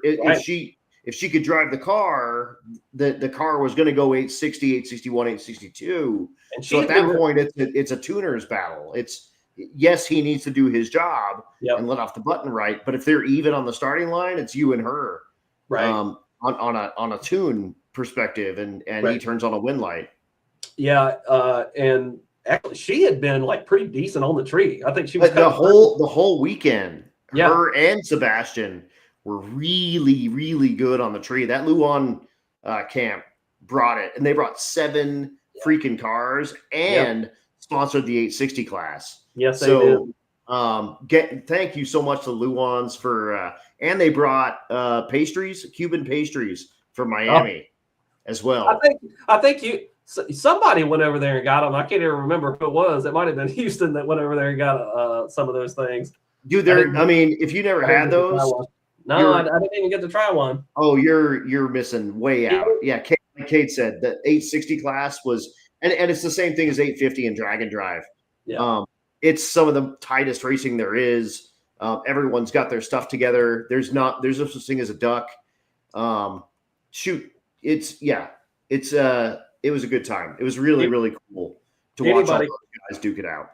Anybody can have a chance at winning that class. You know what I mean? Like, all you got to do is cut a good light and have your car tight to the number. You know? If you got a car that can tickle 860, whatever 987, and you can cut a light, you can go a lot of rounds in that class. Oh, for sure, bro. I love it. Hell yes. I'm gonna get to my questions. I think we've gotten we're an hour and 33 minutes in. It is 10:35 your time currently. That went fast. It's crazy how fast it goes, right? Yeah. But let's get them going. If you want to ask some questions to Mr. Hager, throw them in the comments and we'll get them asked. I won't answer any questions that Brian Slow asks because it'll probably be about you already know what kind of underwear he wears. It's okay. Yeah. What is the largest thrash that you've been a part of? Taylor Hedrick. Okay. Andrew Lavender, Cordova. Andrew Lavender's got the white girl car. He's got the white girl, badass, no prep. It was a 2V car for a long time too. Yep, it was. Then Coyote now. Dude's just crushing it in the no prep game, and he'll be down here for the 4-wheel drive shootout with 4-wheel drive versus rear-wheel drive, right? Yep, right. He'll be down here for that. Putting on, and Beaterbomb, Joey Heichel is also is part of that. Correct. He's the I guess you'd call the captain of the rear-wheel drive. Exactly. He's like the race master or whatever the hell. Yep. That's going to be a cool ass deal, and Andrew's awesome. His car is it's a new Edge car too, right? Yeah, it's a new Edge car as well. Yeah. And that car probably bring his car up, and then David Geisler. That 2-valve battle, and for Mod Nats, I think it was 21. That was the baddest battle of the 2 valves ever. Watching those guys do wheelies side by side, like first round, just getting after it, dude. That was awesome. Gangster. Yeah. Tell us about the thrash, though. Sorry. Oh, sorry, I'm jumping around. Yeah, no, we've been doing it all night, but that's why I do this. It's fun. Oh man, he killed. He tooled. I was just kind of being their guide because it was like their first time doing a whatever, and we're on a drag week. And he tooled up the valve at Byron, and they unplugged the cool packs and drove it all the way to Cordova. Stay in a hotel. Andrew stayed at the hotel to wait on parts. They had ordered parts from Byron from Summit. Next day, them to the hotel, and then it's actually Rye Kemp and his crew took the engine part while we were waiting on the parts, and then we turned around and put valve. Like Andrew went through, lapped every single valve. Hell yes. You know, like, and if you've ever put heads or head gaskets on a mod motor, it ain't easy. You know what I mean? Like, there's no just taking the head apart. And man, he started doing that at like 11 in the morning. We didn't leave that track until almost 2 or 3 in the morning. Wow. Yeah. Wow. I can tell you in a pinch, toothpaste worked great as valve lapping compound. Yeah. Well, he actually did real good ordering everything he needed to lap valves. And shout out to Scott from Drag Week, if the real ones know who that is. Right. He was actually kind of teaching us how to do it, or teaching Andrew how to do it, or whatever, in the pits. And that was really cool. Anybody that could help did, you know, but past everybody leaving, everybody's got to go. So it was just us and just putting that thing back together. But golly, that was a mess. Got it back together. I think it killed a couple cool packs. He didn't unplug the cool pack, so they weren't discharging. And Holly hooked him up with a couple, and then he made a rip the next day. I think he went to 8 something or whatever. But hell yeah! He finished his first one his first week, and that was definitely the hardest one I've ever done. Hell yes. Lycan wants to know what motor stock for the 03 Cobra. That would have been the 03 would have been a 4-valve, the 464 valve, and it's a Terminator car if it was a Cobra. It's a Terminator block. It's an iron 4.6 with H-beam rods. Yeah, and they're it's forged pistons, H-beam rods, and it came with a blower, came with an Eaton blower on it. And that would be the first Mustang available with independent rear suspension. Mm-hmm. So the 03 not Cobra would come with a live axle. The 03 Cobra had an independent rear suspension. Is that correct? They didn't make just a Cobra with no blower was made from 99 to 01. They didn't make a non-blower Cobra in 03, 04. No. I mean, I'm talking live axle, independent rear suspension. I think did the 03, the regular 03 still have IRS? No, well, it was a Cobra. 03 Cobra had IRS. Right. Yeah. But the like GT would not. It would still be a solid axle. Yeah, solid axle. Got it. Yeah, 9901 and 0304 were IRS in the Cobra world. So so it would have been that was the first 4-valve, I believe, right? 464 valve would have been in that 03 Cobra. But your car's not a Cobra. No. Your car was a regular GT 2-valve. Like yours is like the poor man's like cheap. Yep. Cheap car. The Terminator would be the expensive car. Yours is the my boyfriend has one just like that. Yeah, mine is the Fobra. It is definitely a Fobra. The Fobra. The Fobra, exactly. And Josh says solid axle for the win. Yeah. Oh shit. And 99 was 28 spline, 0304 was 31 spline.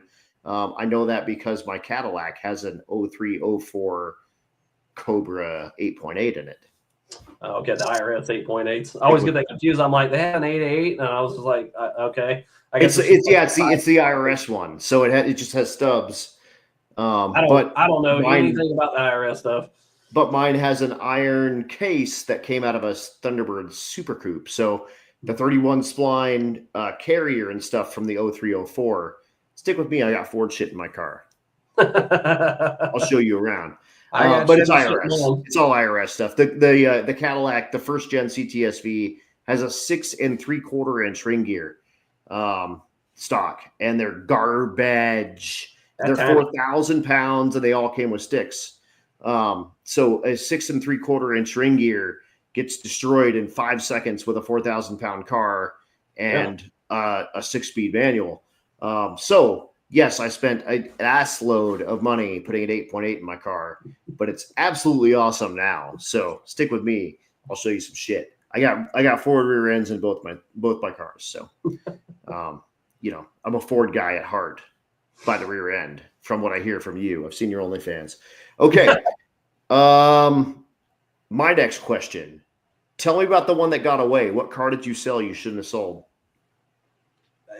To be honest with you, I haven't had a lot of cars. That's been a theme on this. A lot of guys keep the cars that they have, and I've seen your kind of history. You've had this car a long ass time, so you just spent your time on like a car, I feel like rare. The more time you spend on one thing, the better you get as a person doing stuff to it. You know what I mean? Like if you jumping around is probably, if you're trying to learn stuff, that's probably a bad idea. You know what I mean? Right. You gotta stick with what you got, get real good at what you're doing, and you have an understanding with your car. It becomes a bit of a part of you. I know everything on it. Yeah. I dig it. What's your favorite racetrack? Byron. Oh yeah. Byron. Yep. And I don't know why that wouldn't be anybody else's favorite. Like I like just the town, like the track itself is a kind of a right. The town's cool for sure. Yeah. The people in the town, half the town takes off of work just to do the event. It's wild. Right. The cops ain't it's so like nice. A Wednesday morning, and the stands are packed. The cops ain't so nice. I got a burnout ticket there. Yeah, don't do burnouts in front of cops. Yeah, well, he was hiding. And then he acted like he didn't know what was going on too. And there's like 80 people standing there with signs on the side of the road. Do a burnout, and he's a block away. Yep. He heard me do it, and then he pulled out from behind a building, and I don't know what's going on. Yeah, okay, bro. Whatever. Give me the ticket, and I'll move on. Whatever. Here's your $125. Yep. See you later. Oh well. Trailer or no trailer? Oh, for the CHAINZ? No, for drag and drive. Like, do you prefer a trailer? Do you not do a trailer? Do you want a trailer? Do you not want a trailer? I don't know. I've never really needed the trailer, but I feel like if I didn't have the trailer, I would need it. You know what I mean? Okay. Right. So like I would say trailer, but I don't feel like I would really need it. Really, my car kind of just needs a roof rack on it, right? Right. Most of the crap in my trailer, I've never even used it. I felt like it would be better if I just put like a roof rack on it or something and just ran like just any type of radial, and then run like one set of wheels or two sets of wheels on the, one set on the rack. Up in the rack, right? I've always pulled a trailer, but to be honest with you, I don't like it. Try it without one. Yeah, well, maybe for what do you call it? Street meet. I might actually. Yeah, street meet. I might not. If I get a roof rack for it and get everything like worked out, that might be the way I go. I dig it. Yeah. The one I give you a heads up on. What car would you like to drive, and what car would you like to own? Larry Larson's S10. The schlong bed. Yeah. Hell yeah. 2014, set all the records. Dude went out and won Super Comp in a national event with that truck. That truck is gangster. Mm-hmm. He's the Pope. He's absolutely the Pope of drag and drive. He started it with his Nova. He set all sorts of records with that car with a Lenco in it and a stick or a clutch pedal. And then the S10 came out to dominate that shit, and he did it. And I agree, that truck is gangster. Larry's an absolute monster. It's awesome. he did some cool stuff with that thing. And one of the things that I absolutely love, and I kind of felt like, I don't know if it actually started the Hearts movement, but when he did the big, he switched it from twin turbo to the big Hearts diesel turbo to, Yep. I think they've let him take off like 200 pounds off the truck or something like that. Yep. Going that big single. And then like you saw a bunch of people start using the Hearts diesel stuff after that. That was really cool. That turbo was gigantic. I love Oh yeah. I can't believe it was like 120 something. It was like insane. No, that's bigger than that. Bigger than that? Yep. It was insane. It was big. It was big. It's the whole front end of that truck. I like huge single turbos. I'm a big fan. Attaboy. And then would you drive that one or own that one or both? Oh, I would drive that one. Or and excuse me, I would drive it. I mean, I definitely want it, but I think if money was no object, Mark Mickey's Camaro. Yeah. Totally. Yeah. Gangster. One bajillion million jillion. Yeah. Yeah. It's expensive. Hell yes. My last question for you, and if you got a question, get it up in here, and we will get Mr. Two Chains to hook you up. But what advice do you have for newbies? And I mean, I don't care whatever rhetoric, whatever rubric you want to use. A guy doing a 2-valve, a guy doing a Coyote swap in a new edge, a guy doing 860 in NMRA type stuff, or a guy doing 850 in drag and drive. I don't care. A newbie getting into tuning, just assume I'm some guy in front of you at some point, and I'm going, teach me. What's the one thing that you need to tell a guy getting into whatever is on top of your head? Be passionate about it. If you want to do something, you have to be very passionate. You can't just be half-ass. You can't put one foot in. It doesn't work like that. Like if you want to do a drag and drive and you want to build an 850 car, not even drag and drive. If you just want to like race 850 and you like that thing, it doesn't cost that much money to put one of those things together. Right. It just, you can build an 850, like a very reliable 850 car for like 13 grand, 14,000 bucks. Yeah. And if you think about it, if you go to a used car lot, what kind of car are you buying for 15 grand? Yeah. No, you're going to get like a Hyundai Sonata. Yeah. You can get on Facebook Marketplace, dude, and find a V6 Mustang, and literally order most of the stuff out of a catalog. But I mean, you need a turbo, you need a junkyard engine, and nobody can say the Coyote stuff. It doesn't cost that much. You know what I mean? Right. Between the whole drivetrain will run you, if transmission, converter, and engine, like you're going to spend $6 grand, $7,000. This is doing it yourself. But like I said, if you want to do it, you got to be passionate and you got to kind of do the stuff. And there's tons of YouTube videos and everything else, but if you have no knowledge about that stuff, start working on your own stuff and start from there. You know what I mean? Like don't change your own oil, do your own brakes, like learn how to do that stuff first and then work your way up from there. It's all about stepping stones. I've kind of learned that, like, you don't need to go from a V6 stock car that runs 17s to 850s in one shot. I did, man. It was, I'm 30. What am I? 39. Yeah. Just had a birthday. Old as hell. So I'm 39. I learned, it's like I've been doing car stuff for a long time, but like this stuff, it's kind of relatively new. I would say within the last, 5, 6, 7, 8 years, and it's just, I just got really passionate about it and I started learning stuff and then like I retained it, you know what I mean? And I've been really lucky to have like guys like Craig that let me tune their car, guys like Mark. It gives me access to stuff that I wouldn't have access to because if my car isn't finished or I'm not learning anything on that one, I can go over to Mark's and we can go learn something on his and then I can apply it to mine, or we learn something on Craig's, or you know what I mean? Like learn something on yours and apply it to theirs, or vice versa. Yes, a lot of that. A lot of the stuff I learned was on mine because you kind of don't want to test it on other people's stuff. Yeah, exactly. You blow your own up, it's no big deal. It's a $500 motor when it's 2-valve stuff. Correct. Easy peasy, lemon squeezy. That's right. But you blow up Mark Mana's gorgeous big block car, and he might kick the dog crap out of you. Something to note. is that when we put turbos on Mark's car, it had an F3 blower on it, and then I had a $6,000 budget. We twin turboed that thing with a Dominator for under $6,000. We had money left over. Left over, including the ECU. Including the ECU, we had money left over because he had an HP. He sold that, and then we got the Dominator.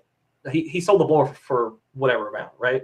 And then that I bought two S475s, or he did, and switched out. He sold his HP, got a Dominator, got a crank sensor, a cam sensor, and a few other little odd ends. We went 860s, 850s with that car, and the whole time he got a deal on a short block, 540.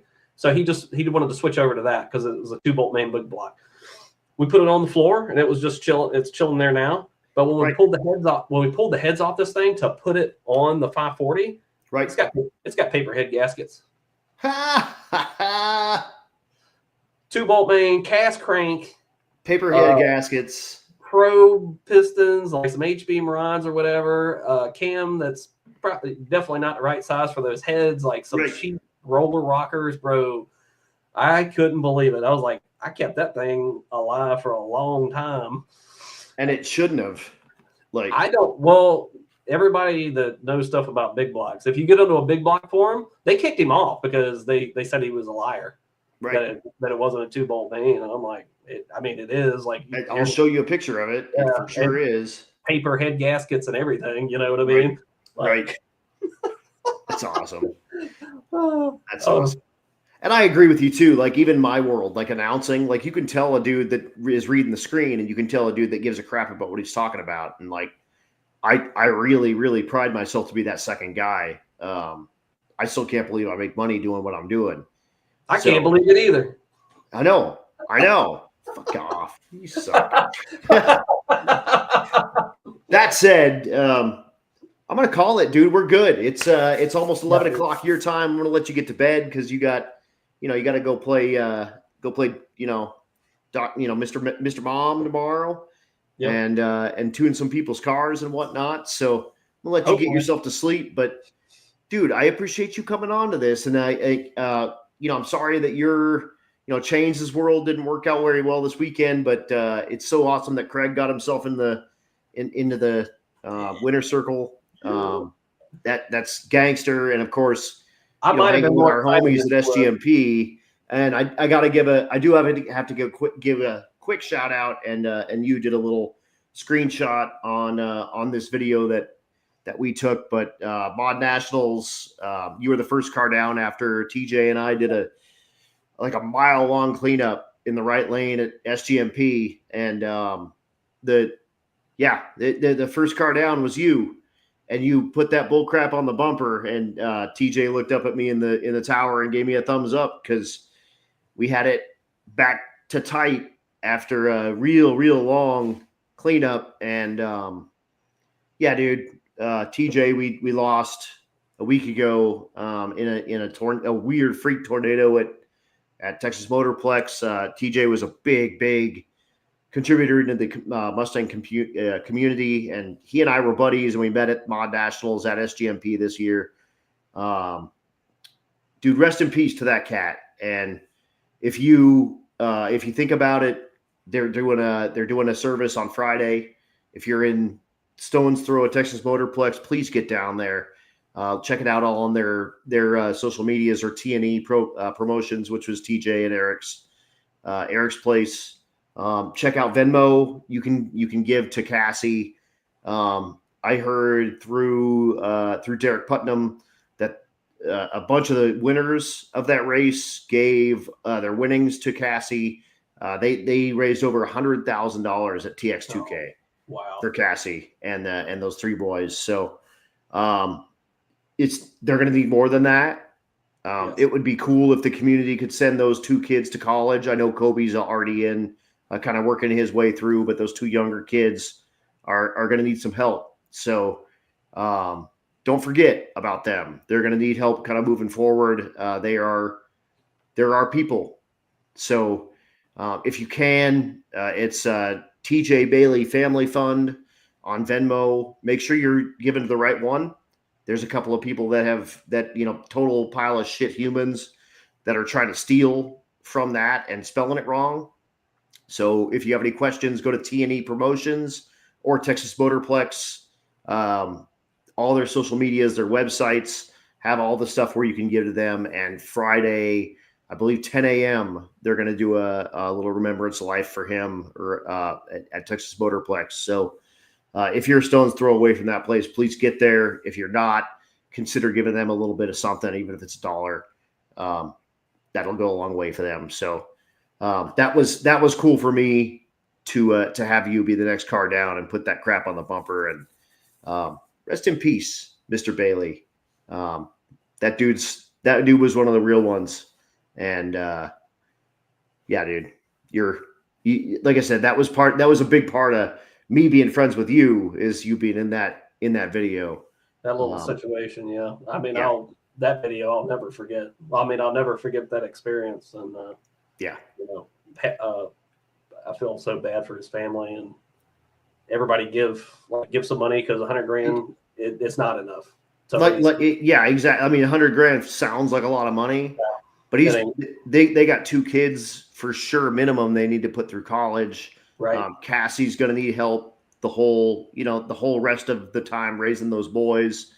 $100,000 sounds like a lot of money, but you can burn through $100,000 in 2 or 3 years. And yeah, he's got a kid that needs to be looked after for the next 15. Right. So even if you've got $1 and that helps them get some fresh fruit on the table or something like that, man, help them out. They're takes a village. Takes a village, and we are the village. We're the people. We are the people. And the Texas Motorplex guys have, they've got them. They're helping them out as well. But the greater community can also just, I threw $20 in here and there. I think I may be giving them $60, and I'm not a rich dude, but here and there you get a little something. Just throw them a little bone. What they got this weekend is great, but they're going to need a lot more for a long time. So, yeah, dude, thank you. Thank you for coming on. Thank you for being a part of this. Thank you for having that video as part of your life. And thanks for coming on to episode 68 of That's Cool Drink, dude. This was fun. Thanks for inviting me, bro. 2 hours we've done this. Easy. 2 hours we've done this. We could probably talk for another 6. Oh, and I say that at the end of all these, I could go double, but my bladder's about to explode. Yeah. And again, it's 11 o'clock at night for you, and yep. you also have a kid to raise. So, yeah, dude, kissy faces to everyone that's been watching, my 12 viewers and whoever ends up watching this thing at the end. But I'm going to throw you in the background real quick. I'll say goodbye to you before we leave, and I will say goodbye to everybody else. But your last chance. Tell your lady and my wife and our 10 closest friends one last bit of advice. Love your family. Attaboy. Josh Flint, who's a family man. I've had him on my show as well. The little devil, stick shift, Fox Mustang. He's a family man himself, and he has to work on his car at night. He's laying under his car right now listening to us. He's probably wearing that big chain, too. He probably is, that bad motherfucker chain. Yeah, bad motherfucker chain. Hell yeah. Sweet, dude. Let me throw you in the background. I will say goodbye to you before we leave, but thank you again. Bye, everybody. See ya, pal. Appreciate you. Man. Mr. Hager, that was gangster. That was so much fun. Like we said, we could go 2 more hours. Absolutely awesome. Man, we had so much fun with him. Very cool to hear about his long-term love of that car. And thank you guys so much for tuning in. Appreciate you guys so much. And my next episode is episode 69. I want to do something special for 69. So I'm going to be looking around a little bit and come up with something good for you on Tuesday. You will see me next at the reunion at Bradenton Motorsports Park. That is available free on Freedom Plus. Go check that out, and you will see my smiling face. Doug Floyd will be cruising around and and taking the old the videos. And of course, my good friend Josh Flint's going to be hitting the old A's and B's and 1s and 2s on that. So tune in for the reunion. It's sort of like FL2K Junior, but I'm going to do what I can to bring you guys the absolute best in entertainment on that. And if you love what you're seeing while you're doing that on the reunion, make sure you check out Freedom Plus, and please consider subscribing to that. It's $20 a month or $120 a year, and I am currently slated to do every single one of their drag races for this year. So appreciate them being on board. I will see you guys in 2 weeks on Freedom Plus. That said, thank you so much for tuning in. Episode 68 with Jason Hager. 2 Chains. We are done. Thank you, guys. See you later.